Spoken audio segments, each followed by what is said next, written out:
Encore une fois, nous sommes sur la place des Nations Unies.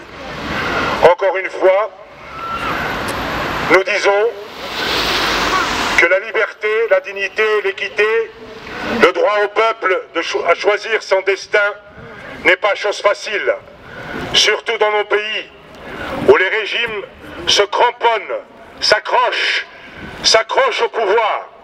Ils ne veulent pas le quitter. Ils préfèrent tuer leur peuple que de quitter leur poste de gouvernement, leur poste d'intérêt personnel. Ces gens qui n'ont absolument aucune vision de l'intérêt collectif, de l'intérêt public. Nous sommes de nouveau ici, aux Nations Unies, pour dire que les grandes puissances n'ont pas l'air d'avoir beaucoup d'intérêt à ce que ces peuples se libèrent.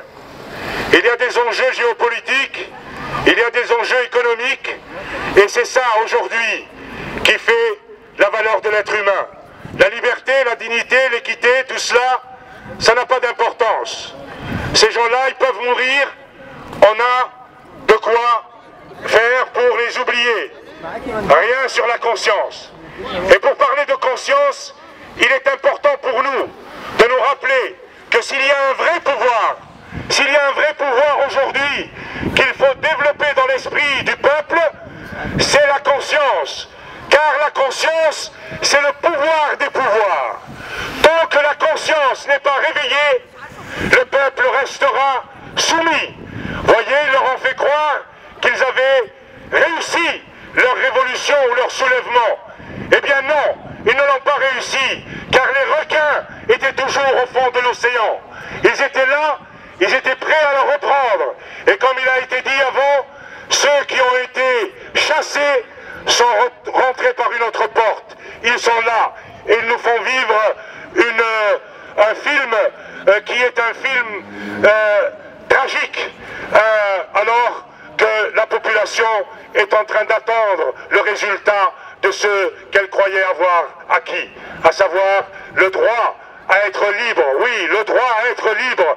Donc il est important aujourd'hui que l'on enseigne aux uns et aux autres que la conscience est un pouvoir et que sans ce pouvoir de la conscience, il n'y aura pas de liberté, il n'y aura pas de dignité et il n'y aura pas d'équité dans ces pays.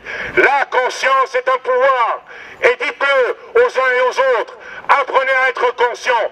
Vous savez, dans la langue arabe, le mot conscience, c'est damir. Et ce qui détruit la conscience, c'est damar. Donc, en voulant détruire ces peuples, ils ont fait en sorte qu'ils n'aient jamais conscience de l'état dans lequel ils sont. Et à partir de là, ils pouvaient en faire ce qu'ils voulaient. La conscience est un pouvoir, et c'est par la conscience que nous pouvons reprendre le pouvoir de notre existence, le pouvoir de notre liberté, le pouvoir de notre dignité. Merci à vous d'être là sous la pluie. Ces peuples attendent de vous que vous les souteniez.